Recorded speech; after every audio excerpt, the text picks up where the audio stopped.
নোয়াখালীতে যথাযোগ্য মর্যাদায় বিশ্ব ফিজিওথেরাপি দিবস 2025 পালিত হয়েছে। এ উপলক্ষে সোমবার 8 সেপ্টেম্বর সকালে সিভিল সার্জন কার্যালয়ের কনফারেন্স হলে র্যালি ও আলোচনা সভার আয়োজন করা হয়। আরিফুল ইসলাম শাহীন, নোয়াখালী জেলা প্রতিনিধির প্রতিবেদন। অনুষ্ঠানে প্রধান অতিথি হিসেবে উপস্থিত ছিলেন নোয়াখালীর civil surgeon doctor Mariam Siddiqui. বিশেষ অতিথি ছিলেন নোয়াখালী ডায়াবেটিক সোসাইটির সেক্রেটারি ডাক্তার ফরিদুল ইসলাম এবং নোয়াখালী বিজ্ঞান ও প্রযুক্তি বিশ্ববিদ্যালয়ের শারীরিক শিক্ষা বিভাগের চেয়ারম্যান ডাক্তার মিনহাজুল আবেদিন মিনহাজ।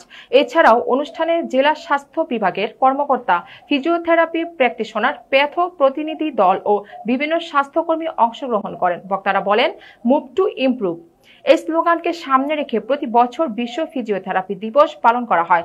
মানুষের শারীরিক সক্ষমতা বৃদ্ধি, ব্যথা উপশম এবং কার্যক্রম জীবনযাপনে ফিজিওথেরাপি গুরুত্বপূর্ণ ভূমিকা পালন করেন। তারা বলেন, আধুনিক চিকিৎসা ব্যবস্থায় ফিজিওথেরাপি একটি অপরিহার্য অঙ্গ। নিয়মিত শারীরিক অনুশীলন এবং সঠিক চিকিৎসার মাধ্যমে দীর্ঘমেয়াদে সুস্থ জীবনযাপন সম্ভব। অনুষ্ঠানে বক্তারা সাধারণ মানুষের মাঝে ফিজিওথেরাপি বিষয়ে সচেতনতা বাড়াতে নিয়মিত প্রচার চালানোর আহ্বান জানান। একই সঙ্গে জেলা পর্যায়ে আরও আধুনিক ফিজিওথেরাপি সেবা নিশ্চিত করার দাবি জানান তারা। দিনব্যাপী কর্মসূচির অংশ হিসেবে সকালে একটি র্যালি বের করা হয়, যা শহরের প্রধান সড়ক প্রদক্ষিণ শেষে সিভিল সার্জন কার্যালয়ে এসে শেষ হয়।